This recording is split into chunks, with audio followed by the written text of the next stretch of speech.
नमस्कार छात्रों, मैं प्राध्यापक ए बी रायते आपका इस वीडियो में मन से स्वागत करता हूं। छात्रों, पिछले कुछ वीडियो के माध्यम से हमने कक्षा 12वीं हिंदी योग भारती के अलग अलग पाठों का अध्ययन शुरू किया था। इसी कड़ी में, इसी श्रृंखला में आज हम आगे का पाठ पढ़ने वाले हैं। पाठ क्रमांक 8वां, स्नो के शेर। इस पाठ के जो रचनाकार है आशा रानी होरा, इनके माध्यम से लिखा गया ये पाठ का अध्ययन आज के इस वीडियो में हम शुरू करने वाले हैं। छात्रों, हर बच्चे के जीवन में अपने विकास की अलग अलग अवस्थाएं होती है। अलग अलग अवस्थाओं में कोई भी बच्चा अपना जीवन आगे बढ़ाता है। उसमें एक महत्वपूर्ण अवस्था उसके जीवन क्रम की होती है किशोरावस्था। किशोरावस्था किसी भी बच्चे के जीवन की सबसे महत्वपूर्ण ऐसी अवस्था होती है।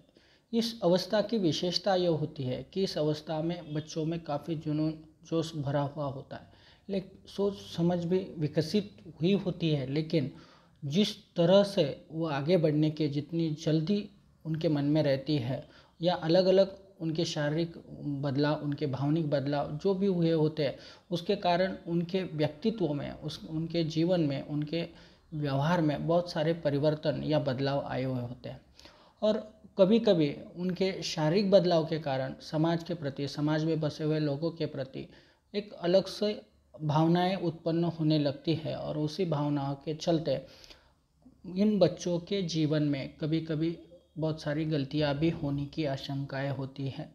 और इन गलतियों के चलते आगे का जो जीवन है, उन जीवन में उन्हें दुख या तकलीफ उठानी पड़ सकती है।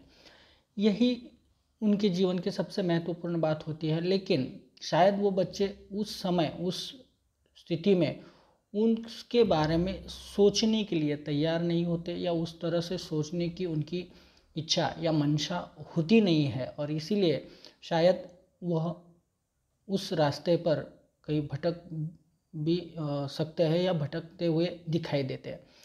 और इसी बात को मद्देनज़र रखते हुए या इसी चीज़ को समझते हुए उन्हें उस समय एक सही रास्ता दिखाने वाला, सही मार्ग दिखाने वाला पथ प्रदर्शक कोई होना चाहिए।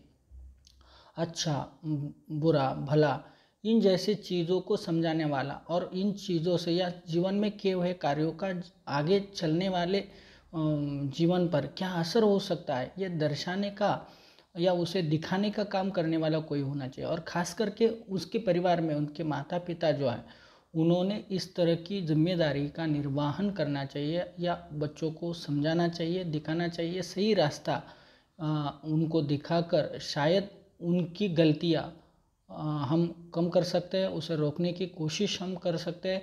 यही बात समझाने की कोशिश, और एक माँ अपनी बेटी से किस तरह से बात कर सकती है या किस तरह से उसे समझा सकती है, ये दिखाने की कोशिश इस रचना के माध्यम से आशा रानी होरा जी ने हमारे सामने रखी है। और इसी पाठ का हम अध्ययन करने वाले। देखिए, जो तकरीबन उम्र इस पाठ में लिए गए पात्रों की है, या जो बच्चे इसमें दिखाए गए हैं, या लेखिका की जो बेटी है सुगंधा, उसके बारे में जो बताया गया है, वो तकरीबन आपके ही उम्र की है, आपके ही उम्र की है। और इसीलिए आपको ही एक तरह से लेखिका ये समझाना चाहती है इस पाठ के माध्यम से कि सामान्यतः हमें आगे बढ़ते हुए जो हमारे जीवन में बहुत सारे ऐसे स्थितियाँ उत्पन्न होती है, जिसके कारण हम समाज का विरोध या समाज के रूढ़ियाँ परंपराओं के खिलाफ जाकर कुछ नया करने की कोशिश करते, कुछ अलग दिखाने की कोशिश करते। लेकिन हर चीज़, हर कोशिश सही नहीं हो सकती। सोच समझकर ही कुछ चीज़ें करनी आवश्यक है। यही शायद लेखिका हमें समझाना चाहती है, और बहुत सुंदर तरीके से इस पाठ के माध्यम से लेखिका ने हमें समझाया है। चलो तो हम शुरू करते हैं इस पाठ को। सबसे पहले हम रचनाकार आशा होरा जी का यहाँ पर परिचय करवा लेते हैं, और उसके बाद हम इस रचना का विस्तार से अध्ययन जो है वो करेंगे। देखिए, यहाँ पर आशा रानी होरा जी द्वारा सृजित ये जो पाठ है, इस पाठ का हम आज अध्ययन करने वाले हैं। यहाँ पर लेखक परिचय में जो भी बातें हमारे सामने दी गई हैं, उनके बारे में जो की जानकारी दी गई है, हमें यहाँ पर देखनी है।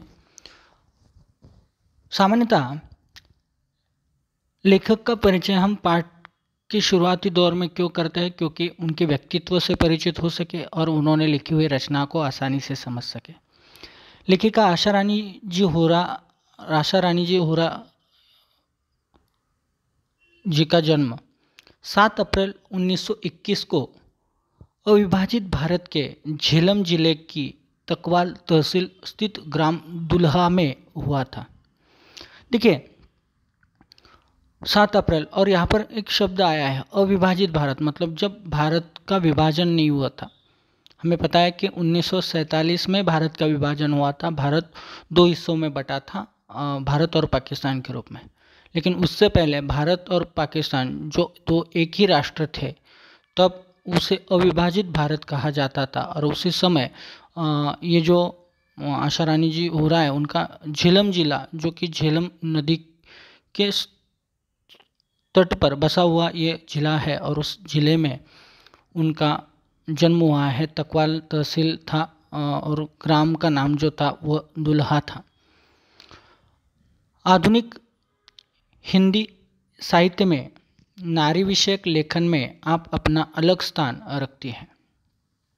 इन्होंने जो साहित्य सृजन किया है, विशेष रूप में आधुनिक हिंदी साहित्य जो लिखा है, इस आधुनिक हिंदी साहित्य में इनके लेखन का मुख्य जो विषय रहा है वो है नारी के जीवन पर, या नारी की समस्याओं पर, या नारी के व्यक्तित्व पर इन्होंने ज़्यादातर अपना साहित्य लिखा है। उसको दर्शाने की कोशिश की है। नारी के जीवन को प्रदर्शित करने का काम अपने साहित्य के माध्यम से उन्होंने किया है, और एक खास जगह, अलग स्थान उन्होंने बनाया है, क्योंकि बहुत सुंदर या अच्छा साहित्य उन्होंने सृजित किया है, लोगों को दिया है, लोगों के सामने रखा है। प्रतिष्ठित पत्रिकाओं में अपने लेख धारावाहिक रूप में छपते रहे हैं। देखिए इन्होंने जो लेख लिखे हैं बहुत सारे, तो इनके लेख अलग अलग प्रतिष्ठित जो पत्रिकाएं होती हैं, जिसे हम मैगजीन भी कहते हैं, तो अलग अलग मैगजीन जो है, या नामी गिरामी जो मैगजीन थे उन समय के, उन मैगजीनों में, उन पत्रिकाओं में इनके जो लेख हैं वो एक धारावाहिक की तरह, एक हम कहते हैं कि हर एक में एक लेख अगले पत्रिका में और एक लेख उसी विषय के अनुरूप, इस तरह से एक श्रृंखला के रूप में इन्होंने अपने लेख जो है वो सृजित किए या उसमें छपे हुए हैं। ऐसे ये साहित्यकार हैं। विभिन्न क्षेत्रों में अग्रणी रही महिलाओं के जीवन संघर्ष को चित्रित करना और वर्तमान नारी वर्ग के सम्मुख आदर्श प्रस्तुत करना आपके लेखन कार्य का प्रमुख उद्देश्य रहा है। देखिए हर एक साहित्यकार अपने साहित्य को निर्माण करते हुए या साहित्य को सृजित करते हुए या जो भी लेखन वो करता है, उस लेखन के पीछे उसका कोई उद्देश्य रहता है, कोई विशेष उद्देश्य रखकर, कोई हेतु रखकर, या कोई मन में अभिलाषा रखकर कि जो वो लिखना चाहता है उसके माध्यम से वो समाज को क्या देना चाहता है, समाज में क्या बदलाव लाना चाहता है, या पाठकों के मन तक वो क्या पहुंचाना चाहता है, वो होता है उस रचनाकार का उद्देश्य। तो इनका जो उद्देश्य रहा है साहित्य सृजन करते समय, तो जो अग्रणी महिलाएं रही हैं जीवन में, मतलब जिन्होंने कुछ ऐसा खास किया है अपने अपने क्षेत्रों में, जो कि बाकी समाज के लिए एक प्रेरणा बनी है, बाकी समाज के लिए एक राहगीर बनकर आगे बढ़ी है या दिखी है, बाकियों को एक प्रेरणा बनी मिलती है उनके कार्य से, उनके कर्तृत्व से, उनके व्यक्तित्व से। और उस मुकाम तक पहुँचने के लिए, उस मुकाम तक पहुँचने के लिए उन महिलाओं ने जो जीवन में संघर्ष किया है वो महत्वपूर्ण है। जो भी कोई सफलता प्राप्त करता है, उस सफलता को सभी देखते हैं, उसको सब उसका सम्मान करते हैं, उसका जयघोष करते हैं, लेकिन उस सफलता तक पहुंचने के लिए जो संघर्ष किया जाता है, उस संघर्ष को हम अनदेखा कर देते हैं या समाज उसके बारे में ज़्यादा सोचता नहीं है। लेकिन लेखिका ने अपने जीवन में या अपने साहित्य में उस बीच के कड़ी को जोड़ने का काम किया है।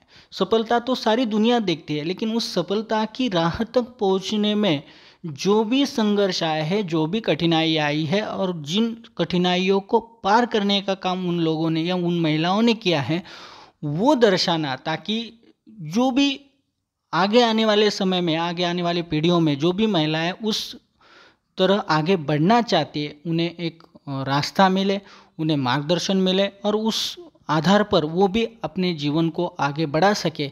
यह उद्देश्य बहुत महत्वपूर्ण है और यही कार्य उन्होंने अपने साहित्य के माध्यम से किया है। मतलब इन महिलाओं का संघर्ष इन्होंने अपने साहित्य में चित्रित किया है। और जो आज की नारी है, वर्तमान नारी है आज के युग की, उसके सम्मुख उन महिलाओं का वो जीवन चरित्र एक आदर्श के रूप में प्रस्तुत करना, यही एक उद्देश्य है, ताकि वो आदर्श मानकर ये आज की महिला उन्हें देखकर वह भी अग्रणी हो सके, वह भी आगे बढ़ सके, वो भी अपने जीवन को सफल बना सके, वो भी अपने उद्देश्य तक, अपने लक्ष्य तक पहुंच सके। यही प्रमुख उद्देश्य उनके साहित्य का रहा है। आपकी रचनाओं ने लेखक की नई धारा को जन्म दिया है और हिंदी साहित्य में नारी विमर्श लेखन की परंपरा को समृद्ध किया है। देखिए, एक लेखन की नई धारा, नई पद्धति को जन्म दिया और नारी के बारे में या नारी के जीवन के बारे में लिखने का या उसके जीवन को सामने लाने का, उसके कर्तृत्व को, उसके व्यक्तित्व को समझाने का, उसके सम्मान को बढ़ाने का काम इन्होंने इस धारा में किया हुआ है, जो कि बहुत महत्वपूर्ण है। आज तक समाज में नारी का जो स्थान रहा वो शायद उतना अच्छा नहीं रहा, उस तरह का सम्मान उसे प्राप्त नहीं हुआ, लेकिन लेखिका ने अपने साहित्य के माध्यम से ये काम बखूबी निभाया है। उसके जीवन चरित्र को, उसके व्यक्तित्व को लोगों तक पहुंचाया है, उनके कार्यों को पहुंचाया है, ताकि लोग उनकी भी महानता समझ सके, उनको भी उतना ही सम्मान दे जितना सफल पुरुषों को दिया जाता है। आप अनेक प्रतिष्ठित पुरस्कारों से सम्मानित हैं। देखिए, जो व्यक्ति अपने जीवन में ऐसा कुछ करता है जो समाज के लाभदायक हो, तो उसको अलग अलग सम्मानों से हम देखते हैं कि नवाजा जाता है। लेखिका भी एक बहुत अच्छी साहित्यकार रही है, समाज में महिलाओं के लिए एक प्रेरणा स्थान बनी हुई है, मार्गदर्शक बनी हुई है, नई राह दिखाने वाली बनी हुई है, और इसीलिए इनको इनके इसी कार्य के लिए अलग अलग पुरस्कारों से, और वो भी जाने माने पुरस्कारों से इन्हें सम्मानित किया गया है। इनका निधन 2009 में हुआ है। तो इस तरह से ये आज के हमारे रचनाकार है और इनके द्वारा सृजित सुनो किशोरी इस पाठ को हमें पढ़ना है। इन्होंने अपने साहित्यिक जीवन में जो भी रचनाएं की है, उन रचनाओं का नाम यहाँ पर दिया है। इन्होंने भारत की प्रथम महिलाएं, स्वतंत्रता सेनानी लेखिकाएं, क्रांतिकारी किशोरी, स्वाधीनता सेनानी, लेखक पत्रकार, इन जैसी रचनाओं का निर्माण किया है। ये इनकी प्रमुख कृतियाँ हैं। जो पाठ आज हम पढ़ने वाले हैं, ये जो पाठ है, जिस विधा में लिखा गया है, उसका परिचय यहाँ पर हम कर लेते हैं। विधा परिचय। अनेक साहित्यकारों, महान राजनीतिकों द्वारा अपने परिजनों को भेजे गए पत्रों ने तत्कालीन साहित्यिक, सामाजिक, राजनीतिक, सांस्कृतिक स्थितियों का लेखा जोखा प्रखरता से प्रस्तुत किया है। मतलब ये जो पाठ है ये पत्र शैली में है। पत्र हिंदी साहित्य की एक महत्वपूर्ण विधा है, एक शैली है। इसके माध्यम से हमें उस समय के स्थिति का, उस समय के इतिहास की जानकारी मिलती ही है, साथ में एक साहित्यिक रूप जो हमारे सामने प्रस्तुत होता है वो भी बहुत महत्वपूर्ण होता है। अनेक साहित्यकार हैं जिन्होंने इस शैली का प्रयोजन किया है, इस शैली को अपने साहित्य में जोड़ा है या साहित्य सृजन में इस विधा का प्रयोग किया है। बहुत सारे राजनीतिज्ञ तो इसका प्रयोग करते ही हैं। वो अपने परिजनों को पत्र भेजते हैं और उसके माध्यम से तत्कालिक जो साहित्यिक स्थिति होती है, उस समय की सामाजिक जो स्थिति होती है, राजनीतिक जो स्थिति होती है, सांस्कृतिक जो स्थिति है, ये सभी तरह के अलग अलग क्षेत्र है। उन अलग अलग क्षेत्रों में उस समय जब वो पत्र लिखा गया है, उस समय की जो स्थितियां हैं, उन स्थितियों का प्रदर्शन या लेखन वहाँ पर उन पत्रों में किया जाता है। तो वो जो लेखा जोखा है वो प्रखरता से प्रस्तुत करने का काम ये पत्र किया करते हैं और इन पत्रों ने आज तक किया हुआ है। इन पत्रों का कला पक्ष साहित्यिक कलात्मकता को स्पर्श करता है और ये बहुत सुंदर या अच्छे होते हैं। एक साहित्यिक भाव उसमें होता है, एक कला पक्ष, साहित्यिक का जो कला पक्ष है, भाव पक्ष और कला पक्ष होता है, तो उसमें जो कलात्मकता है या कला पक्ष जो है वो बहुत सुंदर होती है, अच्छी होती है, एक विधा के रूप में वो एक बहुत सफल मानी जाती है। और ऐसे ही विधा में आज का ये जो पाठ है सुनो किशोरी, ये हमें पढ़ना है।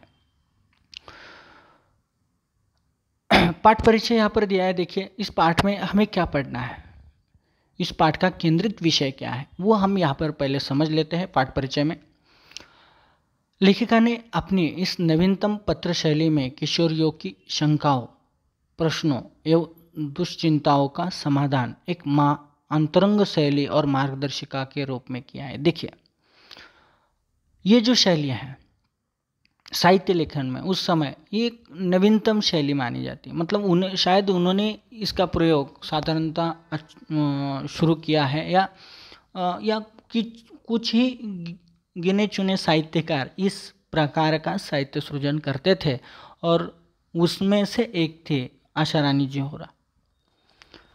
इन्होंने इस शैली में, इस नवीनतम शैली में, ये अभी अभी इस माध्यम से साहित्य लिखना शुरू हुआ था।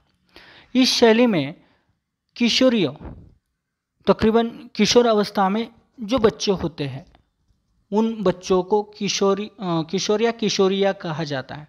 तो इसमें से जो किशोरिया है उनकी शंकाओं, उनके मन में जो प्रश्न है, उनके जो मन में बसे हुए शंकाएं हैं, प्रश्न है एवं दुश्चिंता, मतलब बुरे या ऐसी चिंता जो तकलीफ दे, जो परेशानी खड़ी करे, ऐसी दुश्चिंताओं का सामना किशोर अवस्था में बहुत सारे बच्चों को करना पड़ता है, बहुत सारे किशोरियों को करना पड़ता है। तो ऐसी जो स्थितियाँ होती है तो उस स्थितियों में उनके शंकाओं का, उनके प्रश्नों का, उनके दुश्चिंताओं का निर्वहन करना, उसे दूर करना आवश्यक बन जाता है।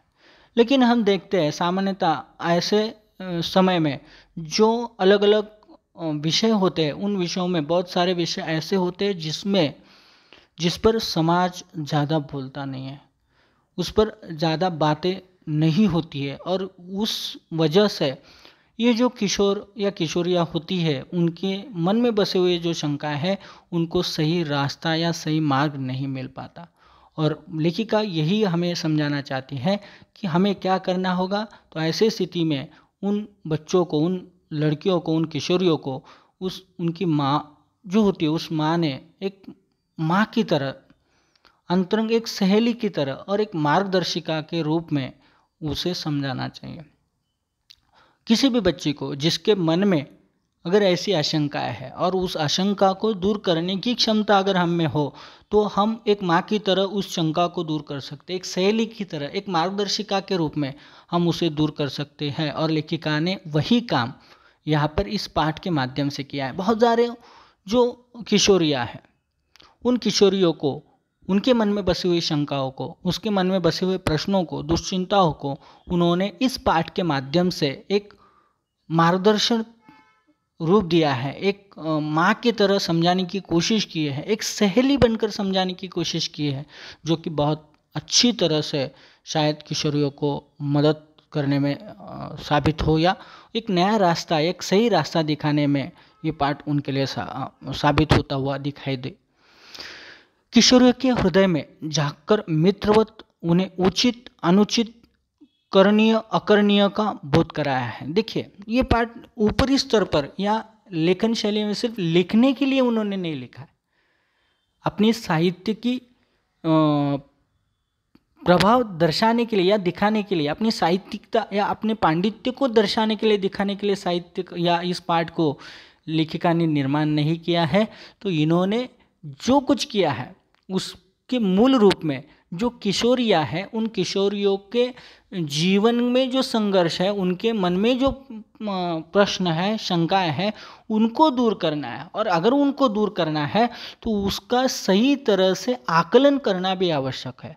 और इसीलिए लेखिका ने शायद उसे सही तरह से समझने के लिए या उसे जानने के लिए उन किशोरियों के हृदय में झांककर, उनके अंदर देखकर उसे दूर करने, मित्रवत उन्हें उचित अनुचित, और समझाया कैसे है, एक मित्र की तरह उन्हें दर्शाया, दिखाया और हृदय में झांक कर उन्होंने देखा और उन्हें समझाया कि उचित क्या है जीवन में, अनुचित क्या है, ये समझाने का काम किया।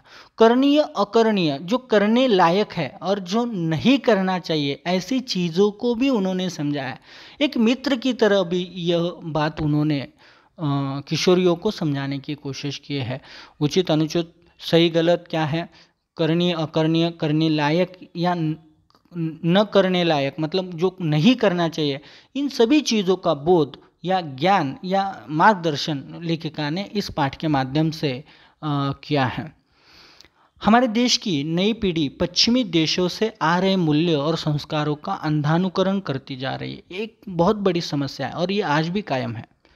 हमें पता है कि जैसे ही बच्चे कुछ जानने समझने लायक बन जाते हैं, जैसे ही बच्चे स्कूल कॉलेजों में चले जाते हैं, आगे बढ़ते हैं, तो जब ये अलग अलग चीज़ें समाज में घटित होती हुई देखते हैं और विशेष रूप में जो पश्चिमी सभ्यता से जुड़ी हुई चीज़ें उनके पास पहुंचती है, देखते हैं, तो उन्हें लगता है कि मानो उनके पास से आई हुई चीज़ें, उनके पास से आए हुए मूल्य, उनके पास से आए हुए संस्कार ये बहुत अच्छे हैं, उनके हैं, ये बहुत अच्छे हैं। और इस सोच में रहकर वो उनको उन मूल्यों को, उन संस्कारों को जो पश्चिमी देशों से आए हैं, उन मूल्यों को, उन संस्कारों को वो अपने जीवन में जगह दे देते और उसका अनुकरण करते। और वो सिर्फ अनुकरण नहीं तो अंधानुकरण। अंधानुकरण किसे कहता है? जिसे बिना सोचे, बिना समझे, बिना जाने, उसके परिणाम को बिना देखे हम उसको अपने जीवन में अपनाते हैं, तो उसे कहते हैं अंधानुकरण। उसकी नकल करते हैं लेकिन बिना सोचे उसके परिणाम क्या होंगे, किस तरह के वो संस्कार, कैसे वो मूल्य क्या है, उससे हमारा लाभ क्या होगा, उससे हमारी हानि क्या होगी, इन सभी चीज़ों को दूर रखकर हम बस उसके परिणाम की परवाह किए हुए और उस सभी चीज़ों को हम अनदेखा करते हुए उन मूल्यों को अपने जीवन में जब स्थान देते हैं तो उसे कहते हैं अंधानुकरण करना। आंखें बंद करके उसे अपनाना, अपने जीवन में अपनाना। यही आज की इस पीढ़ी में या लेखिका ने बताए हुए समय में आधुनिक जीवन में किशोर या किशोरियों के जीवन में ये स्थितियाँ हम देखते हैं और ये अपने जीवन में इन सभी चीज़ों को अपना रहे हैं। हमारे देश की संस्कृति और परंपराओं को कालबाह्य और त्याज्य मानकर उनकी अवहेलना कर रहे हैं। ये भी बहुत बुरी, मतलब बहुत बुरी हम कह सकते हैं, बहुत बदतर हालत है। अगर इस तरह की सोच आज के इस पीढ़ी में उत्पन्न हो जाए, क्योंकि हमारे देश की भी संस्कृति, हमारे देश की परंपरा, कल्चर हो, हमारे देश के ट्रेडिशंस हो, ये आज की नहीं है, सदियों से, बहुत लंबे समय से चले आ रहे हैं। और इसीलिए उस संस्कृति की, उस परंपरा की कुछ, उसके भी कुछ मूल्य हैं, उनका भी कुछ सम्मान है, उनका भी कुछ महत्व है। और आज तक इन्हीं संस्कृति ने, इन्हीं परंपराओं ने, इन्हीं मूल्यों ने हमारे देश को, हमारे समाज को बांधे रखा है, एक दूसरे से जोड़े रखा है, एक दूसरे का सम्मान करना सिखाया है, एक जीवन की सभ्यता सिखाई है, बहुत सारी चीज़ें उन्होंने दी है।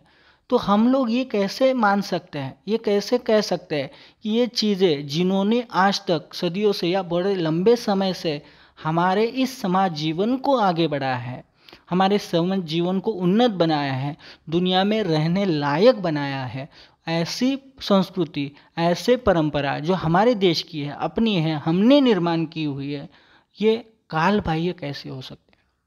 कालबाह्य मतलब काल से पिछड़ जाना या आज के समय की बराबरी न कर सके, ऐसी स्थिति में आना, उसे कहते हैं कालबाह्य। मतलब जो गुजरे या पुराने ज़माने की हो, ऐसे कहते हैं कालबाह्य। तो ये चीज़ तो हम कह नहीं सकते कि हमारी कल्चर, हमारी संस्कृति, हमारी परंपरा कालबाह्य, मतलब कुछ भी ऐसी चीज़ नहीं है जो आज के युग में लागू हो सके, आज के युग में हम उसे अपना सके। ऐसी स्थिति शायद किसी भी संस्कृति में ऐसा नहीं हो सकता।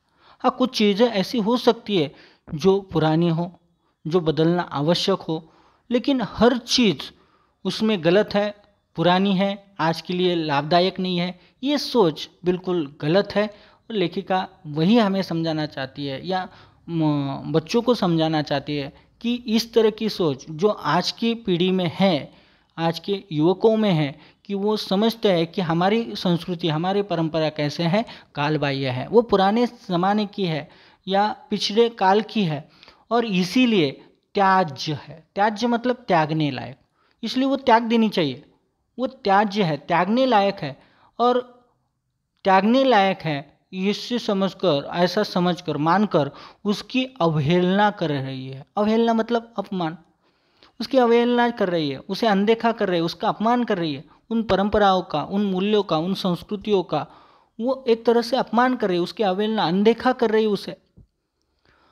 आत्मनिर्भर हो जाने से युवक युवतियों का जीवन के प्रति बदला दृष्टिकोण, विवेकहीनता और जल्दबाजी में लिए जाने वाले निर्णय नई पीढ़ी का जीवन सौंदर्य नष्ट कर रही है। लेखिका ने यह भी महसूस किया कि ये जो नई पीढ़ी है ये पढ़ रही है, लिख रही है, आगे बढ़ रही है, जीवन के नए नए रास्ते खोल रही है, और इसी वजह से उनके जो सोर्स है, उन्हें मिलने वाली जो कोई आमदनी है वो अच्छी खासी मिलने लगी है, और इस कारण वो आत्मनिर्भर बने हुए हैं।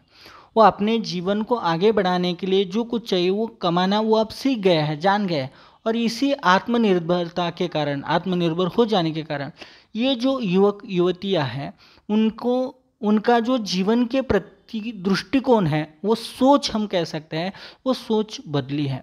वो सोच बदली है, हमारे पुराने संस्कृति परंपराओं से हटके बदल चुकी है या कुछ अलग बनी है, और उसमें बदलाव तो ठीक है लेकिन उसमें विवेकहीनता आ गई, विवेक नहीं रहा है।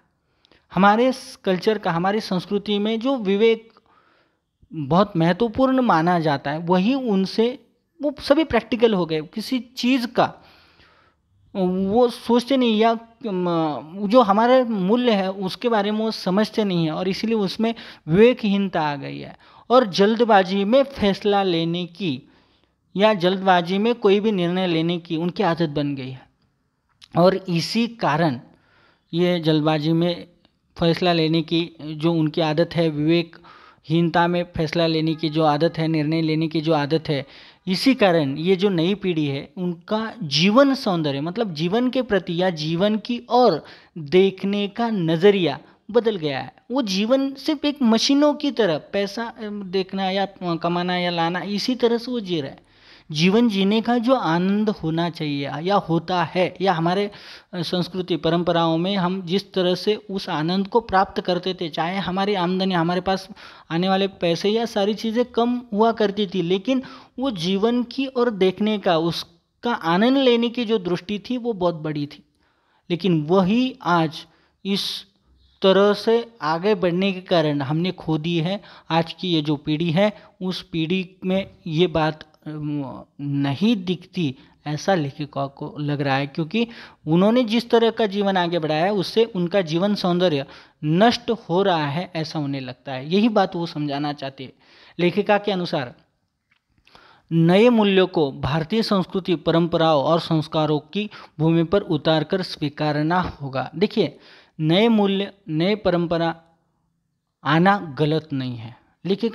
लेखिका भी यही बात हमें कहना चाहती है, समझाना चाहती है कि ठीक है, नए समय के अनुसार नए मूल्य आना, नए संस्कृति आना समय के अनुरूप वो ठीक होता है, लेकिन जब वो आते हैं तब वो हमारे भारतीय संस्कृति परंपरा और संस्कारों के धरातल पर उसे स्वीकारना आवश्यक हो जाता है। उस तरह से या हमारे दृष्टि से उस तरह, हमें जिस तरह की आवश्यकता है उस रूप में उसे हम ढालकर ही अपना सकते हैं। जैसे कि वैसे उनके जैसे या उस स्थिति में हम उसे अपना नहीं सकते जिस स्थिति में बाहरी या पश्चिमी देशों में उसे अपनाया जाता है। हमें ज़रूर बदलाव करने चाहिए, लेकिन हमारे नज़रिए से, हमारे तरह से हम अपने बदलाव कर सकते हैं, और उस तरह से बदलाव करके अगर हम नए संस्कृति, नए कल्चर, नए मूल्यों को अपने जीवन में स्थान देते हैं तो निश्चित ही हमारे संस्कृति के लिए, हमारे परंपराओं के लिए लाभदायक साबित हो सकते हैं, और हमारे इन किशोर या युवकों को एक जीवन का दृष्टिकोण या अच्छा रास्ता जो है वो प्राप्त हो सकता है। यही बात समझाने के लिए इस पाठ के माध्यम से लेखिका ने इस पत्र रूपी शैली में हमें मार्गदर्शन करने की कोशिश की है। तो चलो हम उसका विस्तार से यहाँ पर अध्ययन शुरू करते हैं।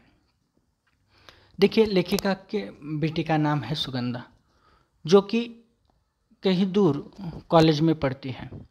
और कॉलेज में पढ़ने वाली ये जो सुगंधा है, उस सुगंधा ने अपनी माँ को, मतलब लेखिका को, आशा रानी जी को पत्र लिखा था। पत्र में जो चीज़ें उन्होंने लिखी थी, शायद उन्होंने कुछ बातें ऐसी कही थी या कुछ चीज़ें उन्होंने ऐसी कही थी जिस पर लेखिका ने अपने मत को, अपने विचारों को प्रदर्शित करने का काम किया है।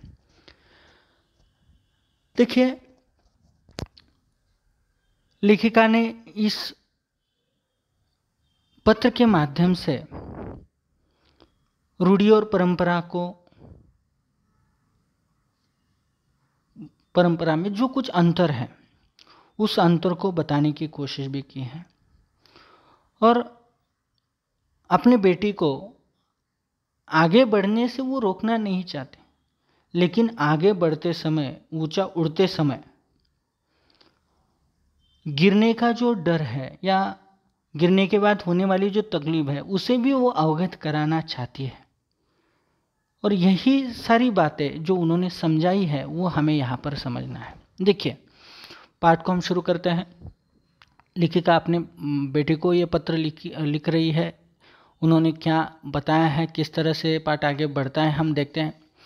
सुनो सुगंधा, उनके बेटी का नाम सुगंधा है और इसीलिए उन्होंने सुगंधा को कहा है कि सुनो सुगंधा, तुम्हारा पत्र पाकर खुशी हुई। लेखिका को उनके बेटी ने जो पत्र लिखा था, वो पत्र उन्होंने पढ़ा और पत्र पाकर उनको खुशी हुई। कोई भी माँ को जब अपने बेटी का पत्र आता है तो उसे खुशी होती है। उसी तरह से लेखिका को भी अपनी बेटी का, सुगंधा का पत्र जब मिला था और जब उन्होंने पढ़ा था तो उनको बहुत खुशी हुई थी, आनंद महसूस हुआ था। तुमने दो तरफा अधिकार की बात उठाई है। अब देखिए, यहाँ पर लेखिका सीधे उस पत्र में जो चीज़ें सुगंधा ने उनके सामने रखी थी, जो विषयों पर उसने पत्र में बातें कही थी, वहाँ से उन्होंने शुरू कर दिया। उनका उत्तर जो है उन्होंने वहाँ पर लेखिका ने शुरू कर दिया था। तुमने दो तरफा अधिकार की बात उठाई है, वह पसंद आए। दो तरफा अधिकार जो है, मतलब दोनों तरफ से अधिकार जो है होना चाहिए या होते हैं हर किसी के जीवन में। अधिकार एक के पास ही नहीं होता। जब दो पक्ष होते हैं तो दोनों पक्षों के पास अपने अपने अधिकार होते हैं। अगर एक पक्ष अपना अधिकार का प्रयोग करता है तो दूसरे पक्ष को भी अपने अधिकार का प्रयोग करने की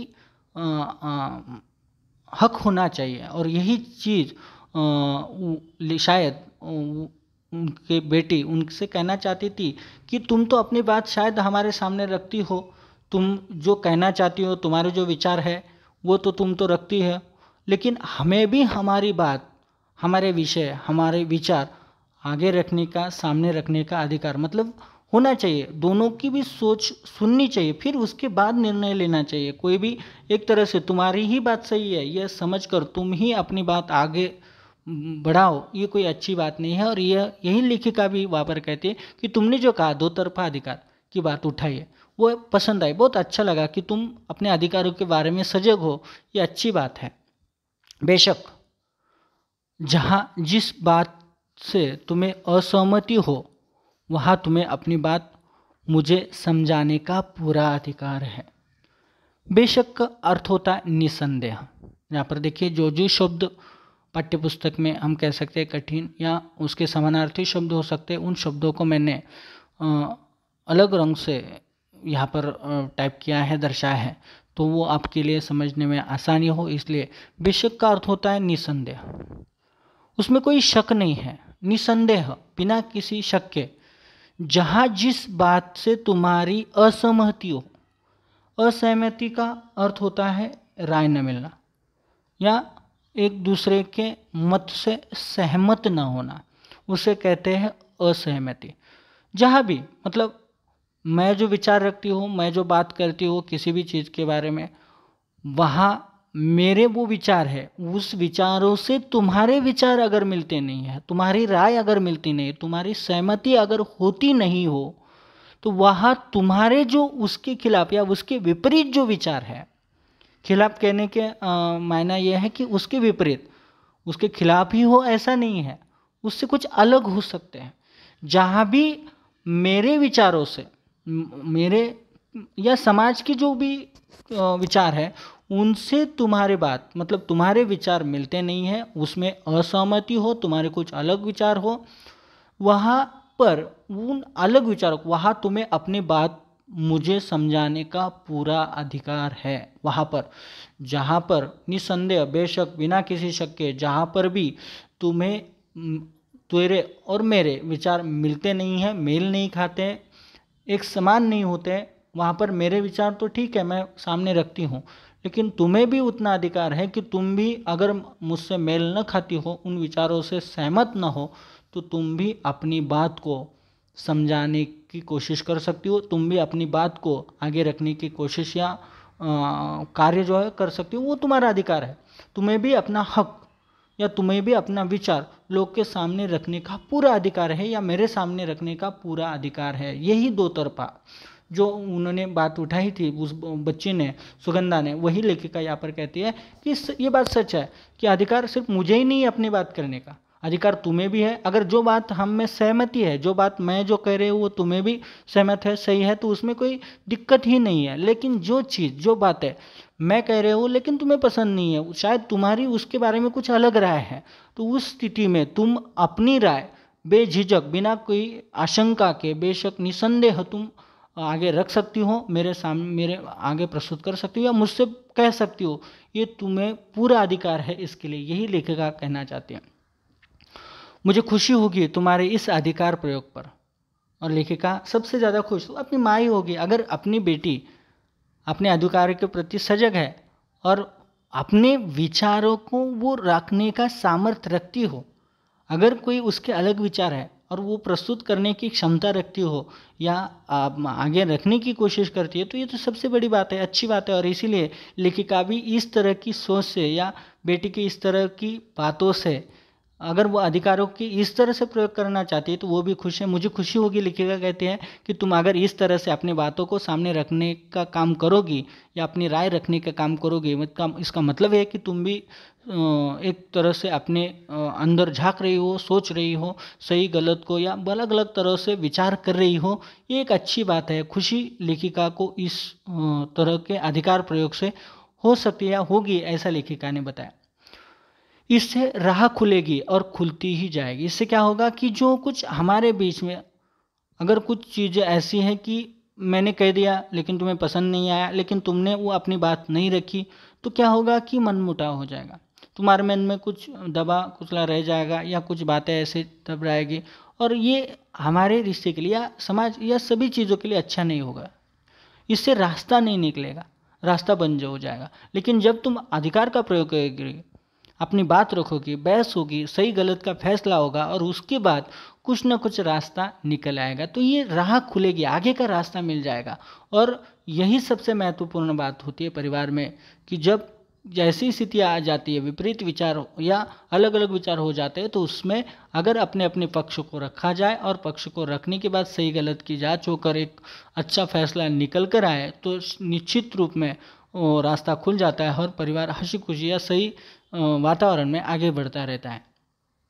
जहाँ कहीं कुछ रुकती दिखाई देगी, वहाँ भी परस्पर आदान प्रदान से राह निकाल ली जाएगी। जहाँ पर देखिए सामान्यतः हम बातचीत कर जब तुम अपनी बात रखोगे तो निश्चित तौर पर उससे एक रास्ता निकल आएगा, खुल जाएगा। लेकिन कभी कभी इससे भी अगर रास्ता न निकले, जहाँ कुछ भी रुकती दिखाई देगी, कुछ रुकावट आ जाएगी और रास्ता न दिखाई दे, तो उस समय परस्पर का अर्थ होता है आपस में एक दूसरे से, और आदान प्रदान का अर्थ होता है लेना देना। एक आपस में हम लेन देन करके कुछ बातों के या विचारों का लेन देन करके, कुछ मेरे विचार तुम अपना लो, कुछ तुम्हारे विचार को अपना ले, कुछ अच्छा या ये लेन देन करके एक सही रास्ता बनाकर हम राह निकाल ही लेंगे।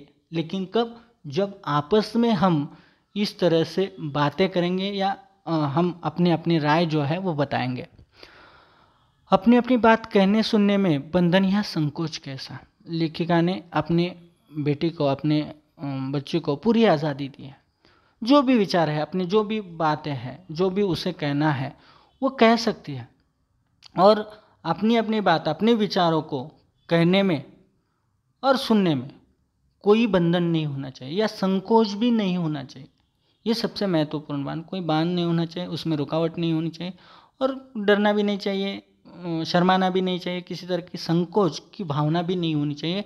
ये सबसे महत्वपूर्ण बात है। और अपने बेटी के अंदर भी वही संस्कार उन्होंने वहाँ पर दर्शाया, बताया उनको, उसको समझाया कि तुम अपने अधिकारों को, अपने बातों को, अपने विचारों को प्रस्तुत कर सकते हो, और इससे ऐसा नहीं होगी कि हम आगे का रास्ता जो है अच्छे से बना सकते हैं। मैंने तो अधिकारों की बात यूँ ही पूछी थी कि मैं उस बेटी की माँ हूँ जो जीवन में ऊंचा उठने के लिए बड़े ऊंचे सपने देखा करती है। लेखिका कहती है कि शायद उन्होंने उससे पहले जो पत्र लिखा था, उस पत्रों में अपने बेटी को अधिकारों के बारे में शायद कुछ लिखा हो, और उसी बात को दोहराते हुए कहते हैं कि यूँ ही पूछा था। क्यों पूछा था? क्योंकि उनको पता है उनकी बेटी,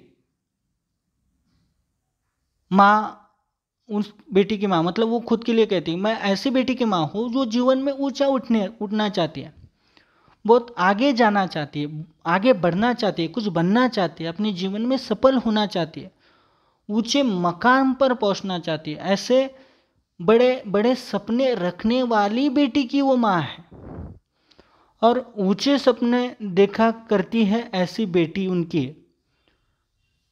आकाश में अपने छोटे छोटे डैनों को चौड़ा फैलाकर, और वो बेटी कैसी है? आकाश में अपने छोटे छोटे डैनों का अर्थ होता है पंख। तो अपने वो छोटे छोटे पंख जो है, उन पंखों को फैलाकर आकाश में वो उड़ना चाहती है।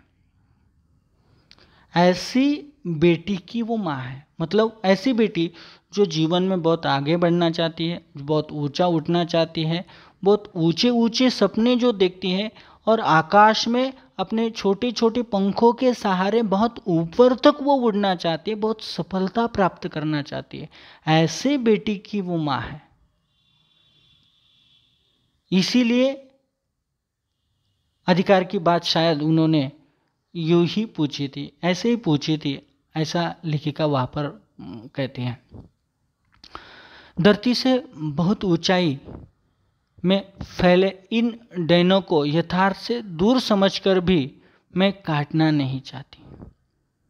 लेखिका आगे कहती है कि ऐसे सपने रखने वाले, आकाश में बहुत ऊंचाई में उड़ने का सामर्थ्य रखने वाली, या उस विचार से जीने वाले, धरती से जब वो बहुत ऊंचाई में फैल जाएगी या उड़ने लगेगी, और इस डैनों में, इन पंखों को जब वो उड़ना चाहती है इस पंखों की सहायता से, तो यथार्थ से दूर समझकर भी मैं उसे काटना नहीं चाहती। ये जो पंख है जिसके बलबूते पर उनकी बेटी, मतलब वो जो बच्ची है, वो उड़ना चाहती है, वो शायद लेखिका को पता है कि यथार्थ से दूर है, लेकिन फिर भी ठीक है, लेखिका चाहती है कि ये जो यथार्थ, मतलब वास्तविकता है जो है, वो वास्तविकता से, सच्चाई से कुछ अलग है, दूर है, वास्तविकता में शायद न हो सके, लेकिन फिर भी वो उसे काटना नहीं चाहते, मतलब उन सपनों को तोड़ना नहीं चाहती, उन विचारों को वो तोड़ना नहीं चाहती, उस ऊंचाई पर पहुंचने का वो जो सपना है उसे खंडित करना नहीं चाहती। शायद वो यथार्थ से दूर हो, लेकिन फिर भी उस आधार को या उस विचार को वो तोड़ना नहीं चाहती, उस वास्तविकता में उसे ख़त्म नहीं करना चाहती, केवल उनकी डोर मजबूत करना चाहती हूँ कि अपनी किसी ऊंची उड़ान में वे लड़खड़ा न जाए।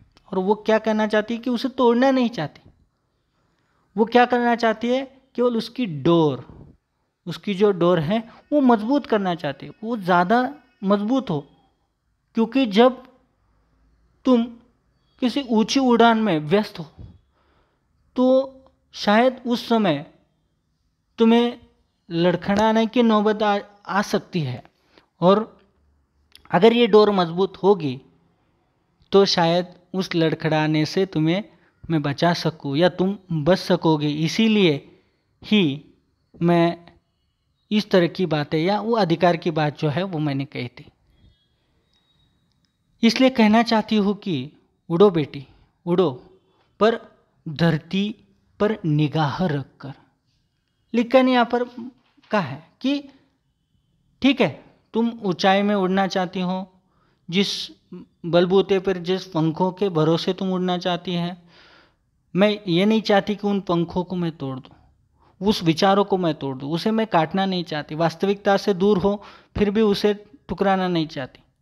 सिर्फ तुम्हें ये सब चीज़ें मैं क्यों बताना चाहती हूँ, उसके बारे में सजग करना क्यों चाहती हूँ, वो वास्तविकता से जोड़ना क्यों चाहती हूँ, क्योंकि जब तुम उन ऊंची उड़ानों में व्यस्त हो, जब तुम ऊंचाई पर पहुंचना या उड़ान भरने के लिए तैयार हो, तो उस समय तुम्हें कोई कमजोरी या तुम्हें कोई ऐसी स्थिति में ना पहुंच जाओ जिससे वो लड़खड़ा कर तुम गिर जाओ। उससे बचाने के लिए, उस स्थिति से बचाने के लिए है मैंने तुम्हें यह सब चीज़ें कही है।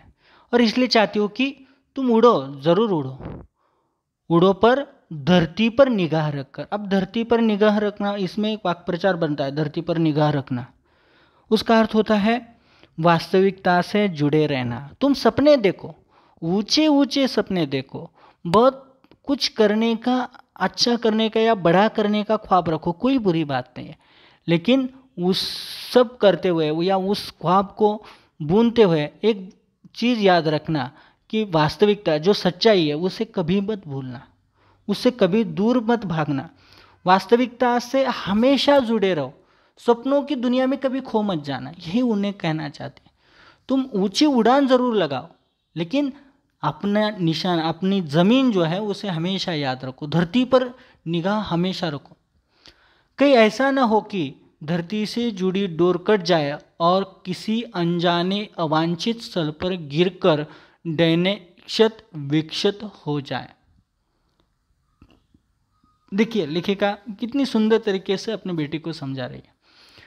धरती पर नज़र रखना, या हम कह सकते हैं वास्तविकता का ये जो ध्यान है वो रखना क्यों ज़रूरी है, क्योंकि अगर भगवान न करे कोई बेटी के साथ ऐसा ना हो, कोई भी माँ नहीं चाहेगी, लेकिन कैसा ना हो जाए कि धरती से जुड़ी डोर कट जाए, मतलब वास्तविकता से तुम एकदम टूट जाओ, दूर चली जाओ, वास्तविकता से मुंह मोड़ लो, और फिर जब तुम्हारी आँख खुलेगी, जब तुम ज़मीन पर गिरोगी, तुम्हें पता चल जाएगा कि तुम किसी अनजाने, मतलब जहाँ पर तुम किसी को जानते या जिस जगह को तुम जानते नहीं हो, उस जगह पर, उस जगह को कहते हैं अनजाने। अनजाने और अवांछित, अवांछित का अर्थ है जिसकी तुमने इच्छा न की हो, जिसकी तुमने कामना न की हो, ऐसी जो जगह, स्थल, स्थल का अर्थ होता है जगह, मतलब जो जिस जगह को तुम जानती नहीं हो और जिस जगह पर जाने की तुम्हारी इच्छा न हो, ऐसे स्थल पर तुम गिरकर, ऐसे स्तर पर तुम चली जाओगे, गिर जाओगे, और डोर टूटने के बाद तुम आसानी से तो नहीं ज़मीन पर उतरोगे, तो तुम्हें गिरना पड़ेगा। और गिरने के बाद तुम्हारे जो डैने हैं, पंख है, वो क्या हो जाएंगे, क्षत विक्षत हो जाएंगे। क्षत विक्षत का अर्थ होता है बुरी तरह से घायल होना या लहूलुहान होना। अब जब तुम इतने तेजी से और इतने ऊपर से गिरोगी तो निश्चित है तुम्हें घायल होना होगा, या तुम घायल होगी, तुम्हारे पंख जो है वो घायल होंगे, क्षत विक्षत हो जाएंगे, बुरी तरह से घायल हो जाएंगे। और ऐसा नहीं होगा क्योंकि तुम एक समझदार लड़की हो, फिर भी सावधानी तो अपेक्षित है। और ऐसी स्थितियाँ होती हैं, लेकिन लेखिका को अपनी बेटी पर पूरा विश्वास है और वो कहती कि ऐसा नहीं होगा, तुम गिरोगी नहीं, तुम वास्तविकता से दूर नहीं जाओगी, तुम सभी चीज़ें समझती हो, तुम ऊंची उड़ान लगाना चाहती हो, मुझे तो बात पता है, तुम यथार्थ को समझकर आगे बढ़ोगी, यह भी बात उन्हें पता है। लेकिन वो फिर भी क्यों समझाना चाहती है? क्योंकि सावधानी तो अपेक्षित ही है, सावधानी जरूरी है। अपेक्षित का अर्थ होता है जिसकी आशा की गई हो। अपेक्षित का अर्थ है मतलब यहाँ पर सावधानी की आशा करना आवश्यक है, हम उसे अनदेखा नहीं कर सकते। देखिए बहुत हम कह सकते हैं कि अच्छी तरह से लेखिका ने अपनी बेटी को यहाँ पर समझाने की कोशिश की है। लेखिका सीधे शब्दों में हम अगर देखें तो क्या कहना चाहती है? लेखिका अपने बेटी को समझाना चाहती है। लेखिका ने शायद किसी चीज़ पर दोनों में शायद बहस हो किसी विचार पर, तो उसके बेटी ने शायद पिछले पत्र में उन्हें कहा था कि अधिकारों का जो प्रयोग हो तो दोनों तरफ से होना चाहिए। तो लेखिका उससे बहुत खुश हुई। लेखिका कहने लगी निश्चित है, अगर जिस चीज़ से तुम सहमत नहीं हो, जिन विचारों से तुम सहमत नहीं हो, तो उस चीज़ पर तुम अपने विचार रखना चाहते हो। और अधिकारों की बात लेखिका कहती कि मैंने की क्यों? क्योंकि मैं ऐसे बेटी की माँ हूँ कि जो बहुत ऊंचा उड़ना चाहती है, बहुत कुछ हासिल करना चाहती है, बहुत सारे सपने हैं, और जिन सपनों जिन विचारों के साथ वो उड़ना चाहती है, जो पंख है उसके, वो पंख चौड़े फैलाकर उड़ना चाहती है, इसीलिए वो सजग हो, इसीलिए वो अधिकारों की बात उन्होंने छेड़ी थी।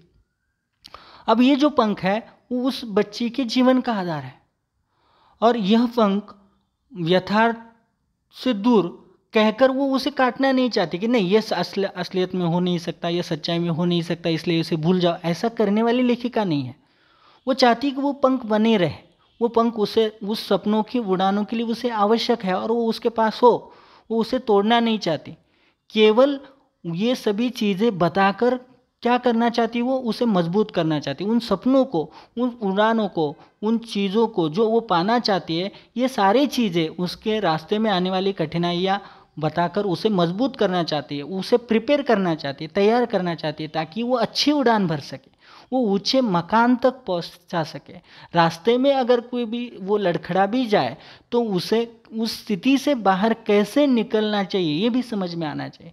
हर स्थिति के लिए वो अपनी बेटी को तैयार कर रही है, और इसीलिए वो कहना चाहती है कि जब चाहे कहीं भी किसी भी चीज़ में कहीं कोई भी सपना देखो, कहीं भी पहुंचना चाहती हो पहुंचो, वो तुम्हारा अधिकार है, वो तुम जो भी करना चाहती हो करो, लेकिन धरती पर निगाह मतलब वास्तविकता ध्यान में रखो, सच्चाई को बरकरार रखो, जो असलियत है उसे पहनो, सपनों की दुनिया में खो मत जाना।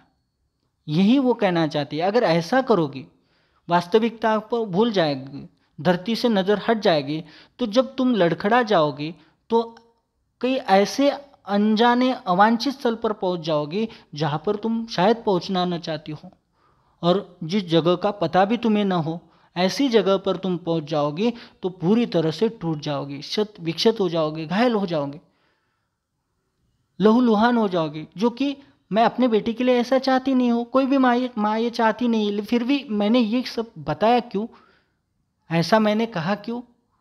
तुम तो ऐसा नहीं करोगी, ये मुझे पूरी तरह से पता है, क्योंकि तुम एक समझदार लड़की हो, तुम ये सारी चीज़ें समझती हो, इसलिए तुम ऐसा करोगी नहीं। यह लेखिका को पूरा विश्वास है, तुम वास्तविकता से दूर जाओगी नहीं, तुम अनजाने अवांछित स्थल पर गिरोगी भी नहीं, तुम अपने वास्तविकता से या धरती से निगाह दूर करोगी नहीं। ये सब लेखिका जानती है, समझदार लड़की है वो ये भी जानती है। फिर भी लेखिका ने ये सब चीज़ें बताई क्यों? क्योंकि सावधानी आवश्यक है, अनदेखा नहीं करना चाहिए किसी चीज़ को। किसी चीज़ को हम ऐसे ही मानकर आगे नहीं बढ़ सकते, उसे हमें सावधानी के रूप में देखना चाहिए, उसे बोलना चाहिए, कहना चाहिए, समझाना चाहिए और आगे बढ़ना चाहिए। इस तरह से यहाँ पर लेखिका ने हमें शुरुआती जो है अपनी बेटी के साथ जो बात की है, यहाँ तक हमने देखा था। इस वीडियो में हम अभी इतना ही देखेंगे। आगे की वीडियो में हम इस पाठ का जो आगे का भाग है उसका अध्ययन करेंगे। यहाँ पर रुकते हैं। धन्यवाद।